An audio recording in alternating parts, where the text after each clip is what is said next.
Muy buenas noches y bienvenidos un jueves más a nuestro programa de Tú a Tú con Monse. Esta noche nos acompaña Javier Ferreres, concejal de Urbanismo y Seguridad de nuestro municipio. Buenas noches, Javier. Hola, buenas noches, Monse, ¿qué tal? Hacía tiempo que no nos veíamos Vaya, aquí. es cierto es. Yo creo que desde la campaña que estuvimos, yo creo que no hemos hecho ninguna... en la nueva legislatura creo que no hemos tenido ningún tú a tú. Bueno, Javier, si te parece, vamos a empezar hablando de inversiones en urbanismo para el 2020. Bueno, pues aprobado el presupuesto, que ya se ha aprobado definitivamente ayer con la desestimación de unas alegaciones que tuvimos al mismo, pues ya entra en vigor el presupuesto y bueno, y ahí pues se contemplan una serie de actuaciones urbanísticas y otro tipo de inversiones que bueno, principalmente muchas de ellas se tendrán que financiar vía préstamo, por tanto todavía no las vamos a ejecutar, pero sí que tenemos pendientes y algunas a medias que estamos terminando los proyectos para llevarlos a cabo, que ya tienen financiación de años anteriores, ¿no? Como puede ser, por ejemplo, el nuevo parque que vamos a hacer en el Polígono 3, la ampliación del nuevo parque, que ya llevamos financiación de años anteriores y la completamos este año para hacer un parque adecuado, ¿no? a las necesidades actuales de la ciudadanía, y un parque que sea atractivo, ¿no? Que sea atractivo y que sea, además, teniendo en cuenta las características del espacio donde va a ponerse. Es un espacio que está sobre un aparcamiento, por tanto tiene que ser un parque con unas características especiales, porque tiene que ser un parque seco, no puede ser igual que el de al lado, que está plantado sobre tierra, donde hay arboledas y todo. Entonces las características son distintas. La construcción es distinta también, porque hay que para evitar los filtrajes de agua y evitar goteras en la parte de abajo y problemas en la estructura, pues entonces se tienen que trabajar mucho los pesos de la propia estructura, tanto eso como la evacuación de aguas. Y en eso estamos trabajando también para no tener problemas posteriores. Se ha eliminado una primera zona que habíamos en el primer proyecto, que había un ágora, para que no haya concentraciones de muchísima gente. Entonces se va a ampliar lo que es la parte del parque infantil de juegos, que pensamos que al final es de lo que se trata, de que el parque sea disfrutable por todas las personas y principalmente por los niños. Y luego también se amplía la zona de lo que sea la terraza del bar que hay ahí situado en la parada de autobuses, que ampliamos la terraza en la parte superior también, que está integrada dentro del parque. Por tanto, esa es una de las inversiones importantes, creo que la más importante que vamos a realizar en 2020. Y luego pues también pues tenemos otras inversiones previstas, como por ejemplo también estamos terminando el proyecto para la adecuación del juzgado de paz, que quedó pendiente también.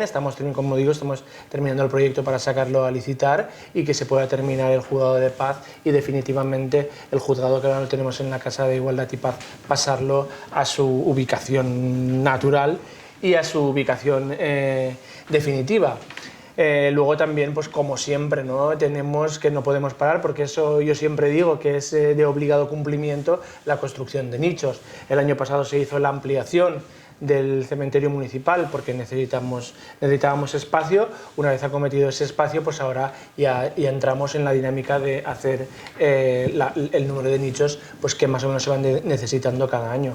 Este año hemos puesto un poquito más de dinero para que no vernos en situaciones a veces pues un poco a lo mejor por los tiempos en la licitación, o por los tiempos a lo mejor en la concesión del préstamo, que se pueda atrasar y pueda haber carencia, que no la hay, porque ya expliqué en su momento que siempre hay nichos de reserva. En este caso hay casi más de 150 nichos en el cementerio que están ahí disponibles. Lo que pasa es que la tendencia siempre es ir a nicho nuevo, pero realmente hay nichos por tiempo que se han sacado, que fallece a lo mejor el marido o la mujer y los juntan, por tanto se vacía uno, Quiero decir que siempre hay nichos disponibles, aunque no veamos en la zona nueva una gran cantidad de nichos construidos.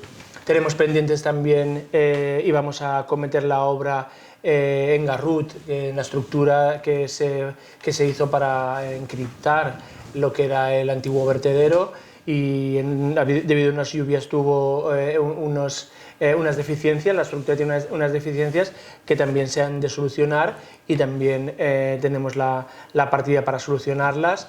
Y bueno, se va a trabajar en el proyecto de lo que es el proyecto.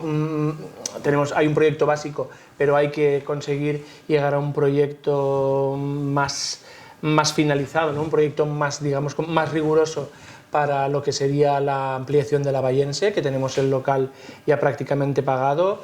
Va a trabajarse también este año en la adecuación del barranco el barranco que tenemos, barranco de Randero, que separa, en este momento, digamos, lo que sería el Toledo de la parte, digamos, de San Vicente. Todo ese tramo, a través también de talleres de empleo, se va a adecuar. No se va a hacer una estructura como al principio, que se hizo una estructura muy de hormigón, muy hormigonada, sino que va a ser un espacio más natural.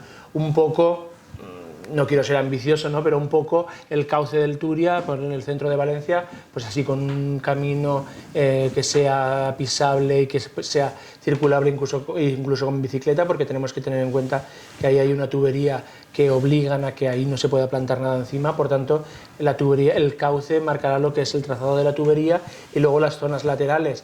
Ahí hay traseras de casa. Tenemos en este momento ya contratado un arquitecto que está haciendo el proyecto. Será un proyecto, pues como digo, de vegetación, iluminación, bancos. No se terminará este año, se irá haciendo de forma progresiva, porque el barranco es bastante largo, y como he dicho, en principio vamos a empezarlo con talleres de empleo, y los talleres de empleo pues tienen un periodo de formación y luego tienen un periodo de prácticas, que es donde empezaremos a trabajar y se verá ya in situ la obra que se va a hacer.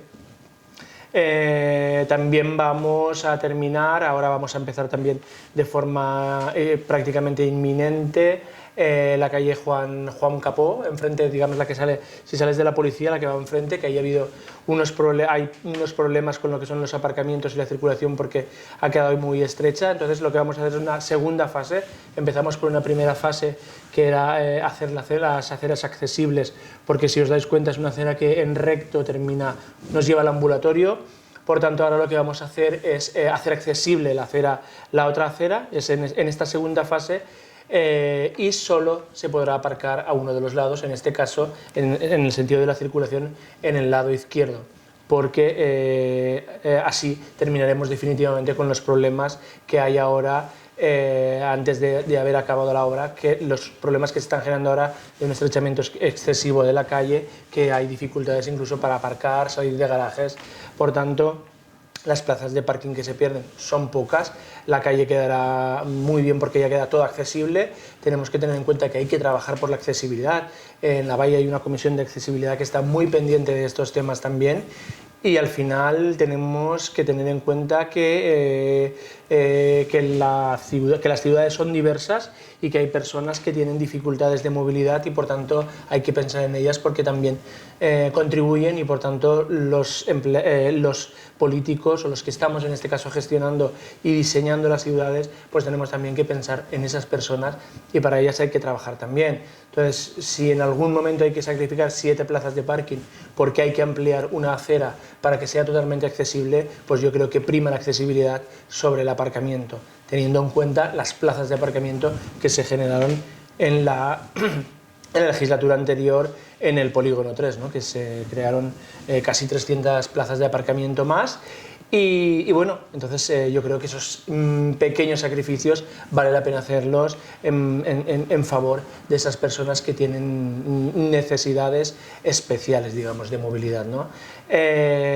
Bueno, vamos a seguir trabajando. También se trabajará en una calle, un vial importante. Tenemos que tener en cuenta también que nosotros, a la hora de asfaltar o de urbanizar o cambiar la estructura de alguna calle o de alguna plaza, como es la plaza del centro, eso lleva, antes de la obra que vemos, abajo también lleva una obra que o bien la acomete el ayuntamiento, o en este caso de la obra que vamos a acometer este año, la va a acometer Facsa en las inversiones que ella tiene previstas en la anualidad que tiene prevista de inversiones con el contrato de agua que tenemos. Entonces es una obra que afecta, que es la calle Chacó. La calle Chacó, prácticamente desde la rotonda del Carbonaire hasta el tramo que ya se ha hecho, que es García Esbrí, esos tramos, y hasta arriba, toda el lineal. Cambiaremos la configuración total de lo que es esa calle, prácticamente se convertirá en una alameda, y ya el proyecto está siendo finalizado ahora.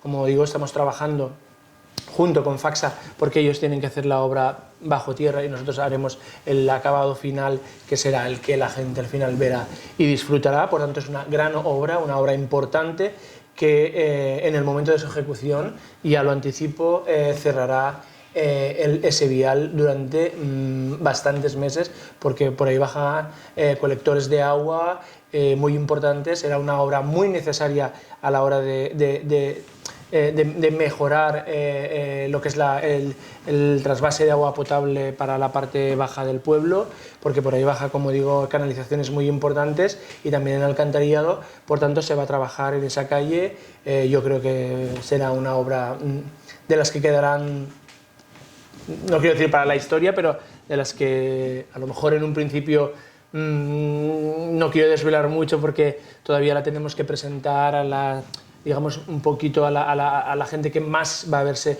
beneficiada por ella, como pueden ser el colegio, como pueden ser los vecinos del Carbonaire, que definitivamente esta obra, junto con la que ya he dicho de lo que es el cauce, el barranco del Randero, se hacen un poco para conseguir esa vertebración de lo que sería Vall d'Uixó, que está configurada por unos barrios que aparentemente, a ver, hay algunos que están más diseminados, como puede ser Carmaday, que sí que es un barrio totalmente diseminado, pero tenemos tendencia a que, como hay una carretera por el medio, pensar que el Toledo y el Carbonaire pues están alejados.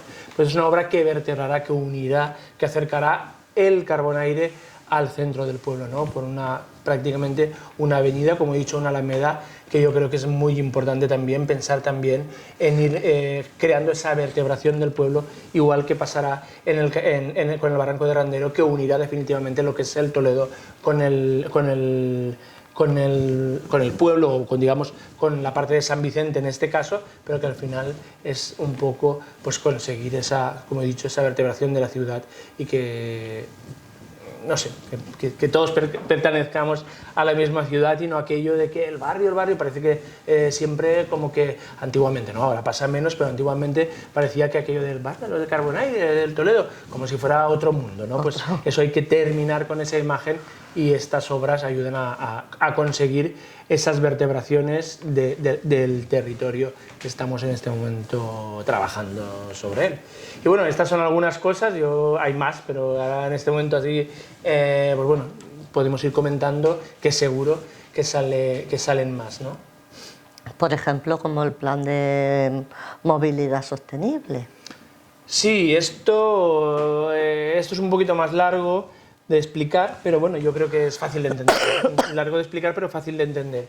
El plan de movilidad, a raíz pues, de la finalización de la zona Hora, por ejemplo, que terminó el contrato y decidimos no renovarlo, pues se estaba trabajando ahora en, como digo, lo llamamos un plan de movilidad, porque efectivamente es lo que es. También vamos a pasar el contrato de lo que es el transporte público, de los autobuses, el transporte urbano.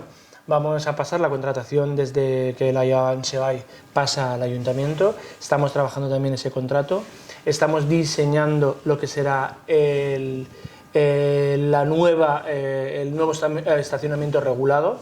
Todavía no está diseñado, no puedo decir si será de pago, si será gratuito, pero teniendo en cuenta que cuando hablamos de movilidad también hablamos de sostenibilidad, y por tanto una cosa está clara: cuando hay que hacer pagar por aparcar en el centro de un pueblo, no es porque se quiera recaudar, sino porque se quiere evitar que la gente llegue al centro del pueblo con vehículo. No es que no queremos que lleguen, tienen que llegar, pero si es posible que no sea con el vehículo, porque al final son calles muy estrechas y se generan todo ese caos, que a veces la oposición habla de ese caos, porque cierto es que en un pueblo donde podríamos caminar muchísimo, la gente se ha acostumbrado a coger el coche para todo. Entonces, yo creo que en el caso de que al final el estacionamiento regulado quede regulado en pago, lo que no vamos a hacer es lo que se hizo, ¿no? Ponemos 600 plazas, más que en Castellón, y tocha a pagar. No. Se está trabajando en un modelo de ciudad, como he dicho, un modelo de ciudad sostenible, un modelo de ciudad accesible, y hay que trabajar en estos temas, ¿no? Entonces, se va a mejorar el contrato del transporte urbano, por tanto, habrá alternativa mediante el transporte urbano. Se va, en el momento en que tú decides que una zona puede ser de pago, si hay una zona de pago, cerca de ella tiene que haber una alternativa gratuita.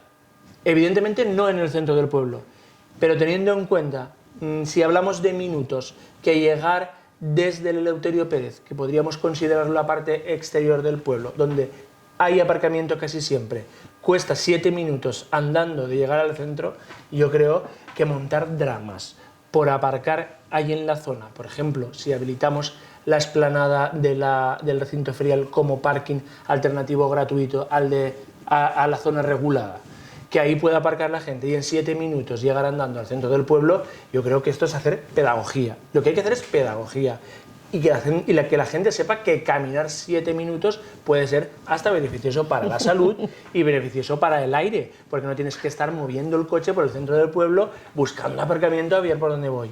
Y además encima pagar por aparcar. Entonces, como digo, estamos trabajando en ese modelo de ciudad, pero no bajo la improvisación, porque nosotros ya podríamos haber sacado un contrato o hubiéramos podido poner relojitos por todo el centro del pueblo y dejarlo con 600 plazas, como estaba. Pero yo creo que no es lo que necesitamos. Hay que estudiarlo bien, hay que trabajarlo bien. Efectivamente hay demandas de los comercios porque parece ser que ha afectado a su campaña el que no haya zona azul.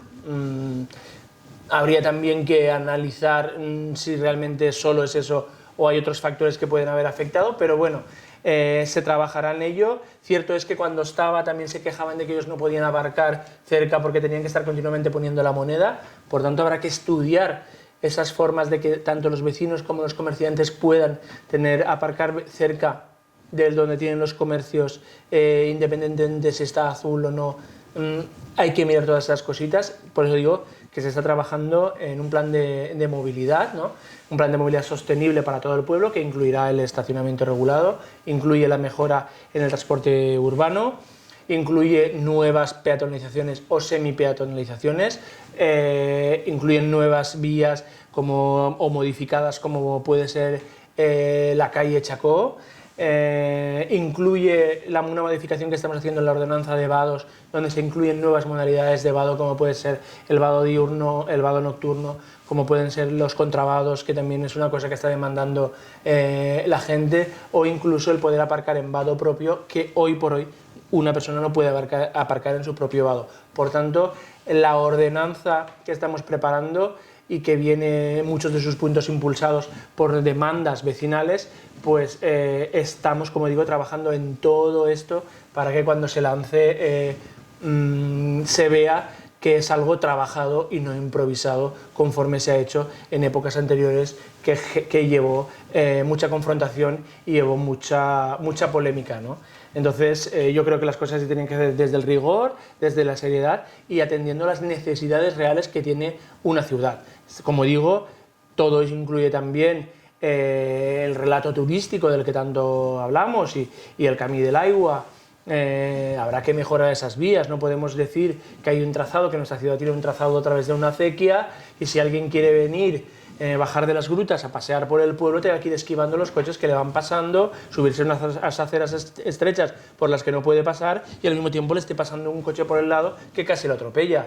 Eso no es un relato, es decir, nosotros no podemos contar un relato y luego que baje un turista al pueblo y quiera bajar desde el Ángel hasta la Asunción y se encuentre con todas esas pegas.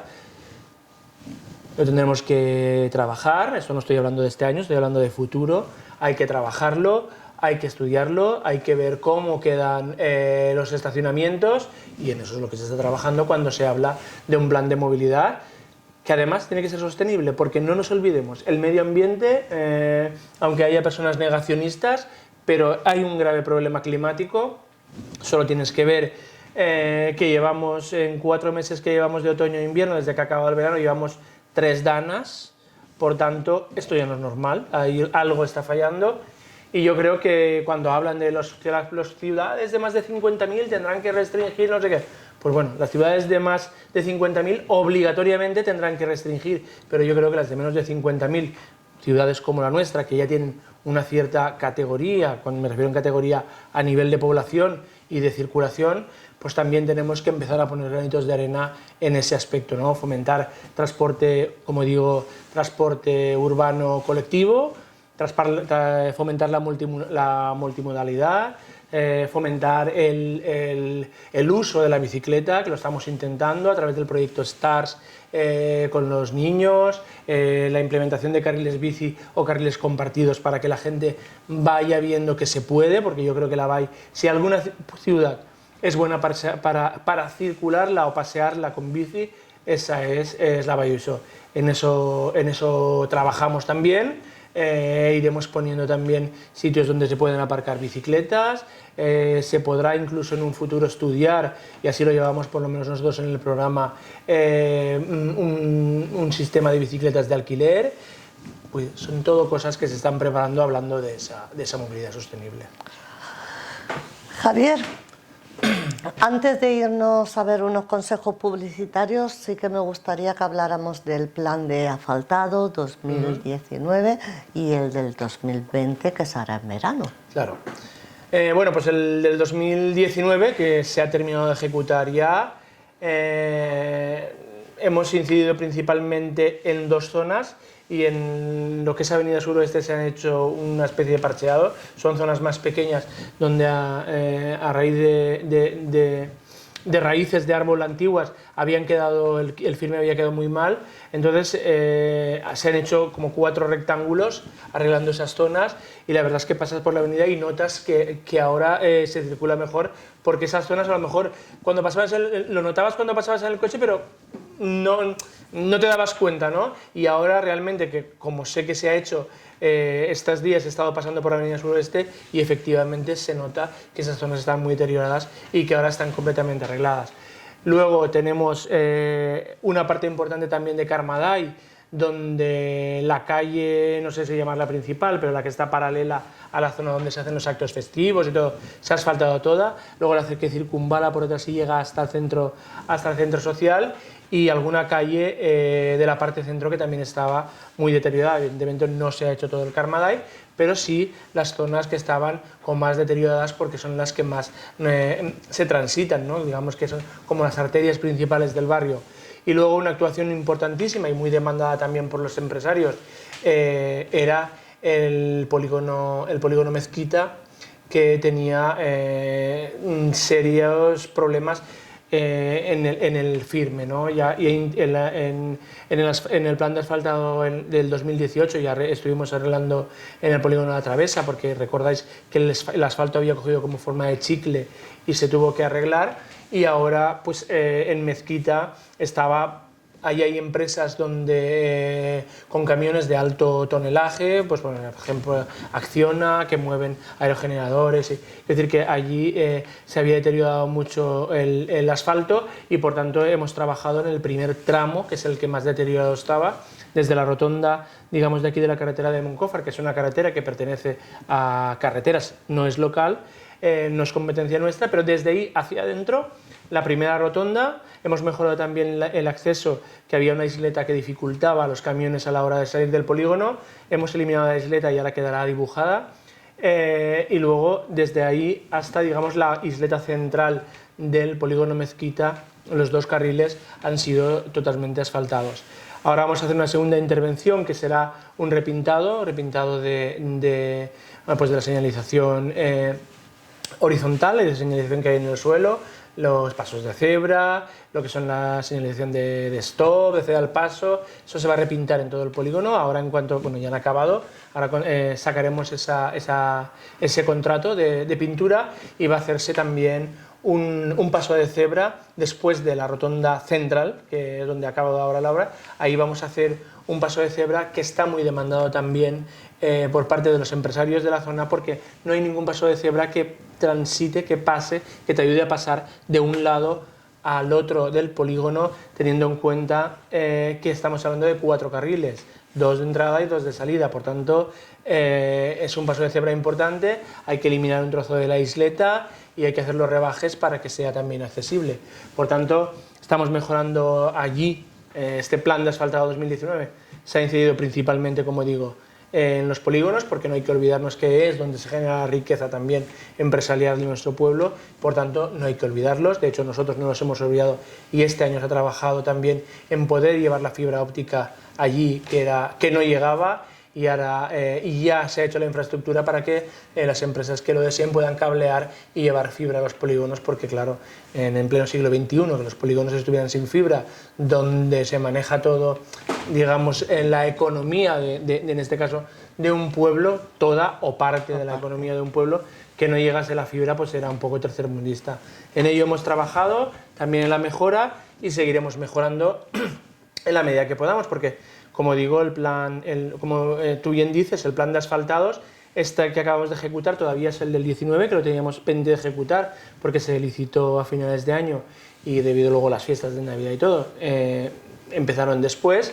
Y ahora pues estamos preparando ya el proyecto de 2020. No te puedo decir exactamente qué calles van, porque esto son los ingenieros, en este caso la ingeniera de caminos, Elena, la que lleva, y un poco junto también, como decíamos antes, con esas inversiones que Facsa tiene que hacer en el pueblo para mejorar el sistema tanto de alcantarillado como de red de aguas.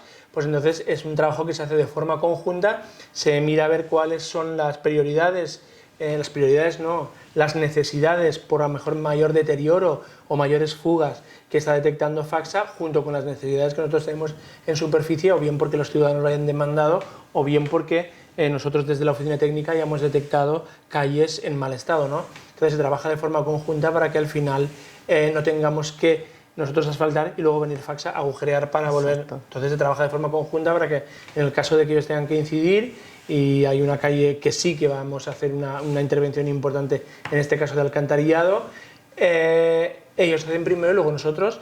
Y bueno, este año sí que, en los del 2020, sí que puedo decir que será prácticamente los 160.000 van destinados a asfalto en urbano.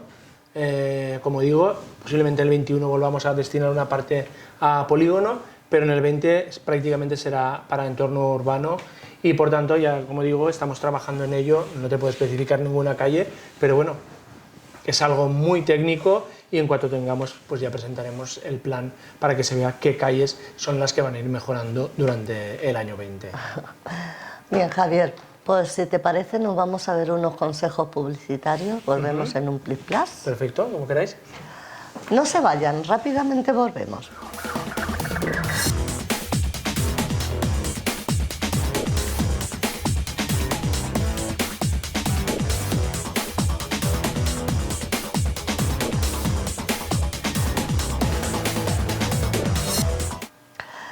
Bien, pues ya estamos de nuevo con todos ustedes después de ver unos consejos publicitarios. Les recuerdo que están viendo nuestro programa semanal de Tú a Tú con Montse, que nuestro invitado de hoy es Javier Ferreres, concejal de Urbanismo y Seguridad.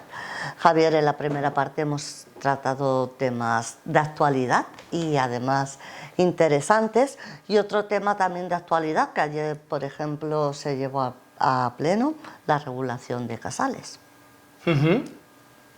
Sí, bueno, esto parte de una moción que se aprobó por unanimidad, una moción que trajo al Pleno el Partido Popular en este caso, y nada, y entonces lo que hace es hablar de la problemática, ¿no?, que pueden generar esos casales. En este caso se hablaba de Navidad, pero yo creo que hay otras épocas del año que también se generan casales en el pueblo, como puede ser la Semana de Peñas, que aunque se concentran muchos en la zona de carpas, pero todavía hay algunos casales que quedan en el centro del pueblo. Entonces, como digo, se presentó una moción que fue aprobada por unanimidad y muy similar. Cierto es que los puntos de acuerdo que pedía son muy similares al bando que nosotros desde el ayuntamiento sacamos cada Navidad para regular un poco lo que es la utilización de casales, pues diciendo las normas de higiene que se han de tener, ¿no?, que no tienen que tener productos inflamables, que no se pueden poner altavoces de cara hacia la calle, que no se puede guisar en la calle, tienen que venir a darlo de alta el casal al ayuntamiento y anotamos a una persona como responsable. Todo esto, que es lo que pedía la moción, se hace a través de bando, pero cierto es que reconocemos que posiblemente regulado a través de una ordenanza que incluya incluso un procedimiento sancionador, pues quedará mucho más regulado que un simple bando. Entonces se aprobó, y lo que les dijimos, ¿no?, lo que dijimos a todos los partidos es que se les convocará para trabajar junto todos los partidos que formamos actualmente el Pleno, y invitaremos a personas de la sociedad civil, como pueden ser en este caso algunas asociaciones de vecinos, que son los que al final son afectados por las molestias que pueda generar los casales. Pues invitaremos también, como digo, a más personas, abriremos un poco el abanico y trabajaremos en una ordenanza que pueda regular, pues, la utilización de bajos y en forma de casal para las distintas fiestas que se realicen en el pueblo. Y en eso queremos empezar a trabajar. También se recordó que tenemos pendiente una ordenanza de convivencia ciudadana para lo que es trabajar en el sentido de poder compaginar lo que es el mundo festivo con la gente que no está de fiesta o que no quiere estar o que no le gusta la fiesta, trabajar en una ordenanza pues que regule, por ejemplo, la apertura de barreras, los horarios de disparo de fuegos, la cantidad de fuegos, porque tenemos que tener en cuenta también que hay sonidos que pueden molestar también a los animales, y actualmente tenemos un censo de 10.000 perros en el pueblo. Quiero decir que son muchos campos en los que hay que trabajar, como digo, en esa ordenanza de convivencia ciudadana, pero que será a banda de la de casales, que será una ordenanza específica, como ayer se quedó en el Pleno, para regularlos. Y en cuanto a la formación de la unidad LGTBI de la policía local. Pues bueno, pues la unidad LGTBI nació el año pasado, se dio a conocer, y su fecha de nacimiento fue en la Feria de San Vicente. Ahí fue donde fue la puesta de largo, por decirlo de alguna forma. Luego se hicieron acciones de dar a conocer o de visualización de la unidad. Estuvimos desfilando en Valencia en el desfile del orgullo que se celebra a finales de junio, y bueno, y luego eso como forma, digamos, lúdica de dar a conocer, pero se está trabajando de forma muy seria en llevar a cabo en algunos casos, y en este caso de forma más directa, sobre algún caso que ha habido de LGTBI-fobia aquí en el pueblo, y han estado trabajando directamente haciendo el acompañamiento de las personas que han podido necesitarlo, que al fin y al cabo es lo que ha un poco generado el nacimiento de esta unidad, ¿no? Una unidad pionera en la Comunidad Valenciana, no solo en la Comunidad Valenciana, sino también en el resto de España. Somos pioneros en la creación, como digo, de una unidad específica para el delito de odio, para delitos de odio LGTBI, y por tanto no solo hemos destinado recursos para lo que es la unidad formada por un grupo de agentes, sino que hemos hecho, y es lo que tú me estás preguntando, hemos estado haciendo una jornada, una semana en concreto. El curso era concretamente de 20 horas de formación, un curso impartido por Lambda, que es una asociación que trabaja desde hace muchos años por el reconocimiento de los derechos LGTBI, y han sido los que han estado trabajando y formando no solo a los agentes de la unidad, sino a todos los agentes de la plantilla. Incluso han venido agentes de poblaciones limítrofes a venir a recibir formación en este delito específico, ¿no? En lo que es LGTBI-fobia. Tenemos que tener en cuenta que la diversidad, ¿no? Por decirlo de alguna forma, que vivimos, como hemos dicho antes, en un mundo diverso, y efectivamente también en la forma de querer, de amar o de estimar, o como queramos llamarlo, y en la sexualidad, pues también somos un mundo diverso. Cada cual vive la sexualidad conforme le gusta, le apetece o la siente, y también cada cual ama, quiere, también como le apetece. Es decir, que todo esto genera una diversidad afectivo-sexual y de género también, que puede ser muy, vuelvo a decir, diversa. Por tanto, esto en un cuerpo como puede ser el cuerpo de la policía, un cuerpo jerarquizado, un cuerpo muy masculinizado, aunque ya está cambiando, porque también hay leyes que ayudan a que esto cambie. La ley valenciana, que exige que un 33% de las plantillas, de las plazas que se convoquen, sean para mujeres, precisamente para conseguir esa feminización también de los cuerpos de policía, que le va muy bien, ¿no? Yo creo que la incorporación de la mujer a los cuerpos de policía ha traído este cambio de paradigma de lo que era una policía muy represora, una policía que todos quedaban miedo, que se utilizaba para dar miedo a los niños que ve la policía, ¿no? Y ahora yo creo que esta policía de proximidad que ahora se trabaja, esta policía de barrio, ¿no? Comunitaria, se ha generado a partir o ha tenido mucha importancia en este desarrollo la incorporación de la mujer a los cuerpos de policía, y por tanto ya no es, como he dicho, aquella visión que teníamos antes de una policía represora. Pero en el caso de los delitos LGTBI ya hay que trabajar también teniendo en cuenta la visión de la propia persona, que puede ser acosada o que puede ser, en algún caso, ser víctima de un delito de odio, ¿no?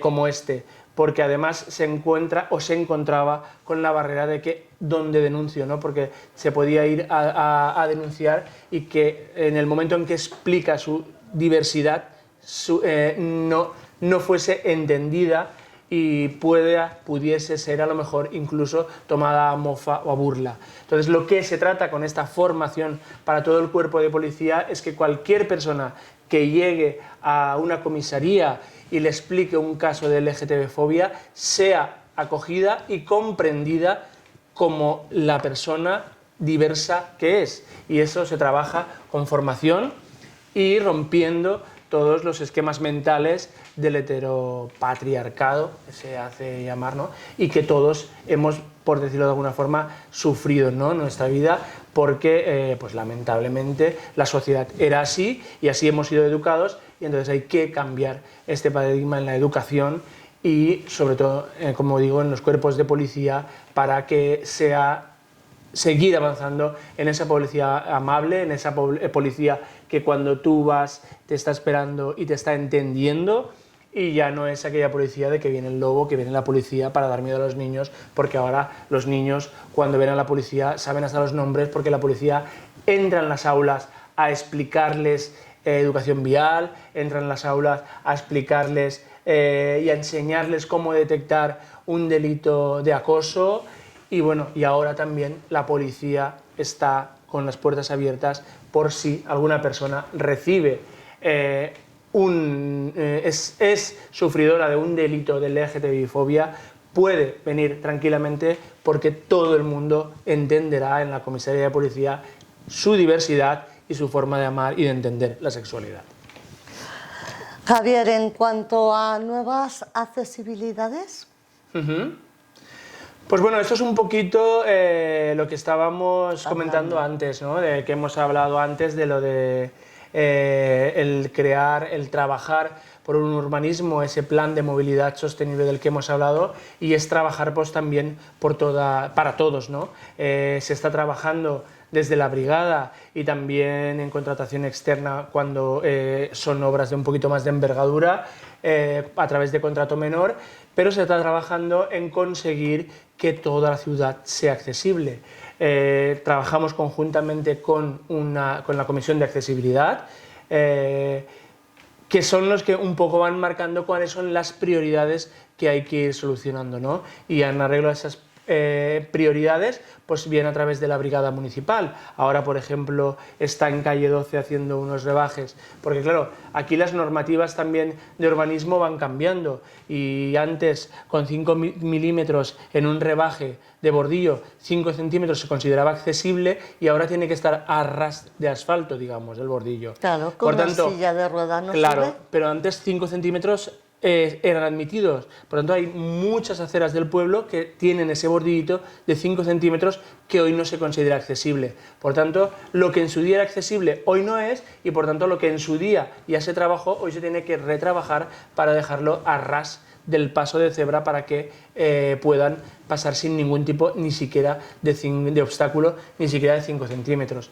Cuando hablamos de eso, de las nuevas accesibilidades, es precisamente de eso, de trabajar para que el pueblo sea lo más accesible posible para las personas que puedan tener alguna dificultad en la movilidad o incluso en la visión para circular por el pueblo. No tenemos que trabajar para todos también, evidentemente, o más incluso para las personas con algún tipo de discapacidad. Bien, y ya que estamos en la recta final, sí que me gustaría que nos valoraras el nuevo gobierno de España.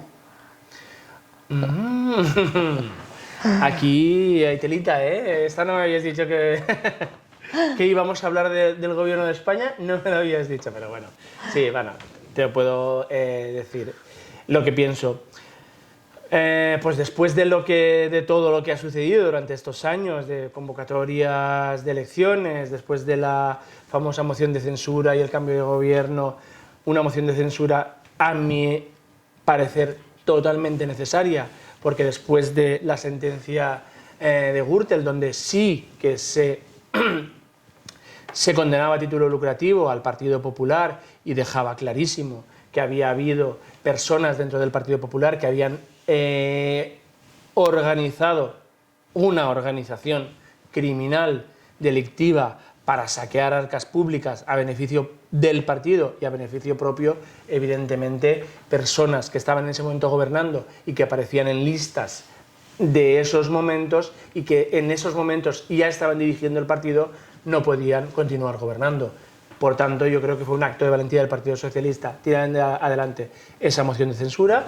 Así se hizo, una moción de censura evidentemente totalmente legal, porque está amparada por la Constitución, y se formó un nuevo gobierno que luego fue incapaz de sacar unos presupuestos, se volvieron a convocar elecciones, luego no se pudo formar gobierno, bueno, y hemos llegado al momento en que estamos, al momento que tenemos un gobierno de coalición con Unidas Podemos. Yo creo que es un buen gobierno y creo que así lo reconocerán y ya se verá en futuras elecciones, espero que de aquí 4 años, porque a los gobiernos hay que dejarlos trabajar y hay que dejarlos desarrollar sus programas, y luego ya llegará el momento de poder en las urnas poder decir si nos ha gustado o no nos ha gustado, si queremos cambiar o no queremos cambiar.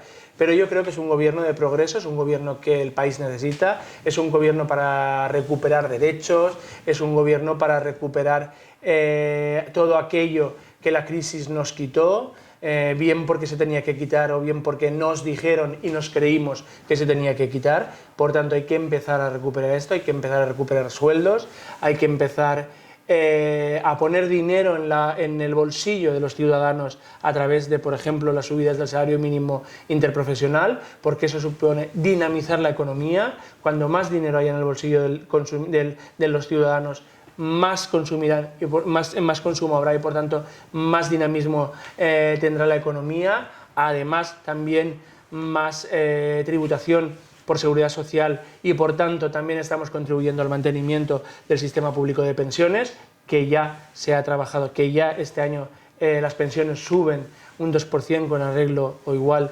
que el IPC y por tanto se indexarán a partir de ahora en el IPC. Es algo que se tiene que trabajar en el Pacto de Toledo, pero yo creo que esta es la dinámica y no ese 0,25 que era un timo absoluto, porque teniendo en cuenta que un 0,25 necesitábamos 10 años para que subieran lo mismo que ha subido este año, y eso lo tienen que tener claro los pensionistas.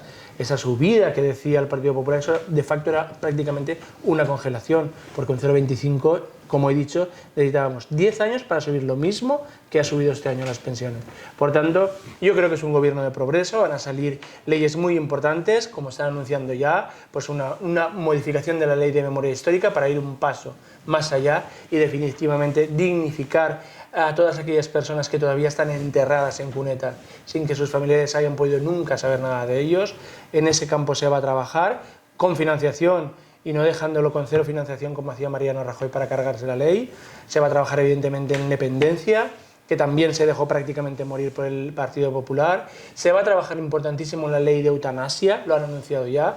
Yo creo que es una ley necesaria en un país progresista y en un país que quiere mirar hacia adelante, el derecho a morir de una manera digna y el no alargar la vida de forma artificiosa cuando ya no hay nada que hacer en este mundo, ¿no?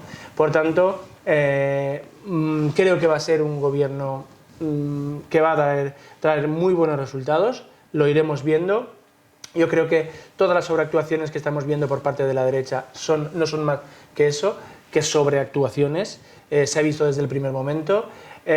Muchos de ellos están descolocados por la aparición de la ultraderecha, por la aparición de Vox. Tenemos descolocado al Partido Popular y tenemos descolocado sobre todo a Ciudadanos, que están en caída libre y prácticamente en desaparición. Ciudadanos que si...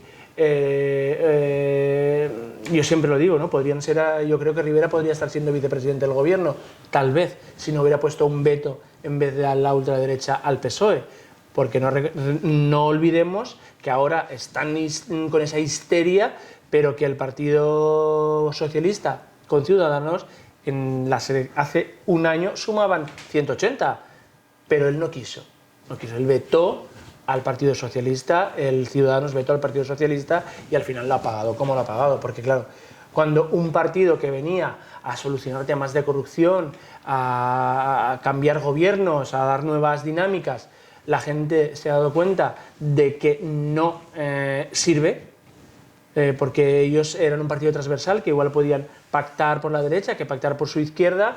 Cuando la gente ha visto que no sirven porque ha empezado a poner vetos y por tanto ha sido incapaz de formar gobiernos y nos ha llevado otra vez a elecciones, pues al final la gente les ha quitado la confianza y así están con 10, ¿no?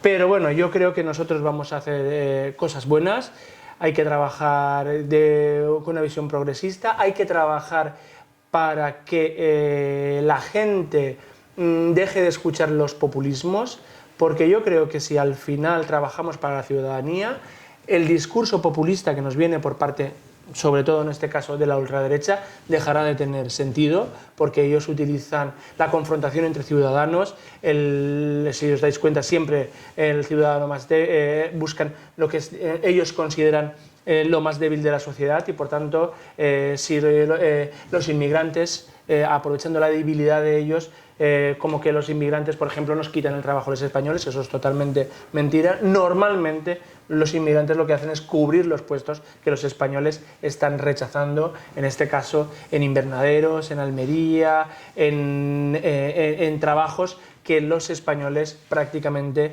están rechazando. Por tanto, no están quitando a nadie puestos de trabajo y están contribuyendo también con sus impuestos al sostenimiento del sistema del bienestar que tenemos en este país. Luego la confrontación, yo creo que ahí la tienen todas perdidas, ese ataque frontal de Ciudadanos contra las mujeres, contra el feminismo. Las mujeres son el 50% o más del 50% de la sociedad, no solo española, sino mundial, y ponerse en contra del 50% de las mujeres, yo creo que es un error que al final les va a pasar factura. Yo creo que el populismo de la ultraderecha acabará diluyéndose y eso espero, además, también es un sentimiento y por tanto así lo expreso, pero yo creo que lo vamos a diluir con políticas progresistas, con políticas de recuperación de derechos, con políticas de progreso, aumentando el salario mínimo.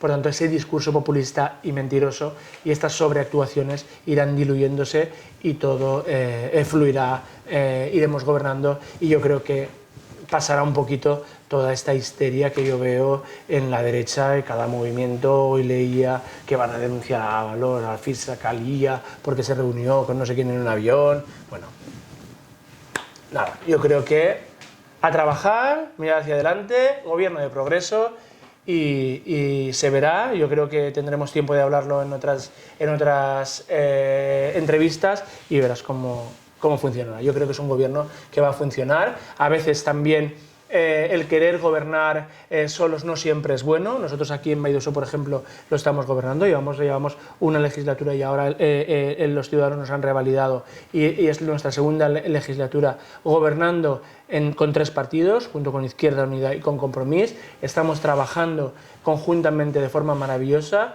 Cada uno aporta sus cosas. Evidentemente hay discrepancias porque si 2 personas, una pareja, un matrimonio, tiene discrepancias, imagínate 13 concejales de 3 partidos distintos. Pues hay, hasta dentro de nuestro partido, de discrepancias, pues entre los otros, evidentemente. Pero yo creo que al final esa discrepancia enriquece, porque a veces también te abre los ojos a visiones que tú podías tener más cerradas o que no habías descubierto, ¿no? Entonces, yo creo que también esta entrada de Unidos Podemos al gobierno de España va a ser también muy positiva de cara a esa diversidad. Javier, estamos fuera de tiempo ya, muy breve. Cuéntame, ¿en qué va a beneficiar el gobierno de España a la BAI? ¿A la BAI? Eso es muy complicado porque, a ver, yo creo que a través de la financiación, la mejora de la financiación autonómica, eso es imprescindible, eso tiene que acometerlo el gobierno sí o sí y sin demora.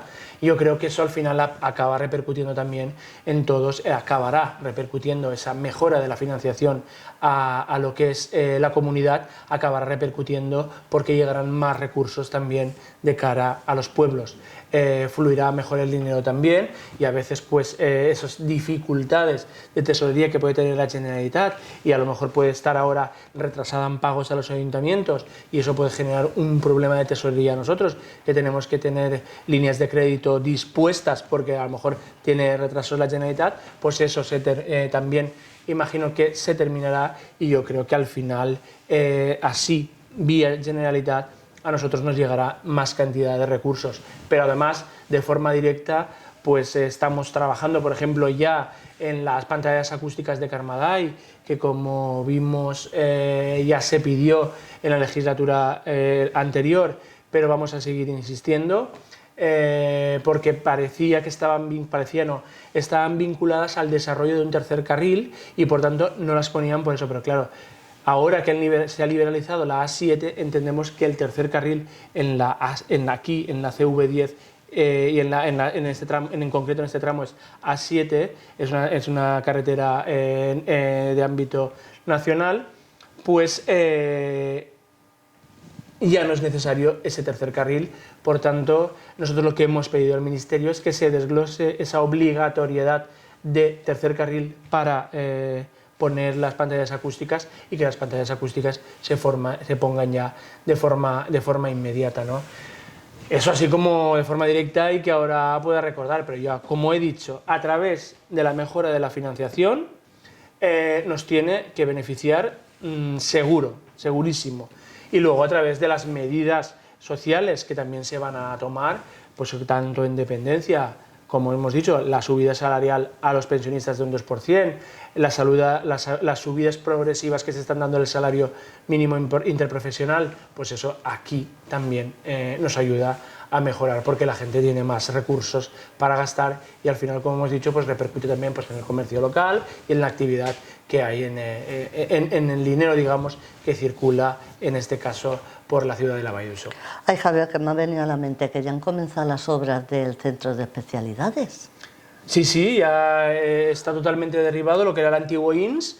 Estuvieron trabajando en lo que era la parte del techo porque tenía amianto y entonces se tenía que trabajar de una forma especial con empresas especializadas. Una vez retirado la parte de la oralita, que es lo que contiene el amianto, ya se ha demolido, está el solar prácticamente demolido y ya pues, en breve pues, empezaremos a ver cómo va creciendo ese centro de especialidades tan demandado y ahora sí una realidad, y por fin una realidad buena en materia sanitaria en el pueblo, después de lo que hemos sufrido en este pueblo con mentiras, con maquetas falsas sobre hospitales que no existían. La misma maqueta que se presentó aquí se presentó en otros pueblos, y por fin yo creo que un gobierno con todos los problemas que está teniendo de financiación, con todos los problemas que está teniendo de endeudamiento heredados de los gobiernos del Partido Popular en la Generalitat anteriores, con todo y eso está llevando adelante medidas para beneficiar a los ciudadanos, ¿no? Y en este caso,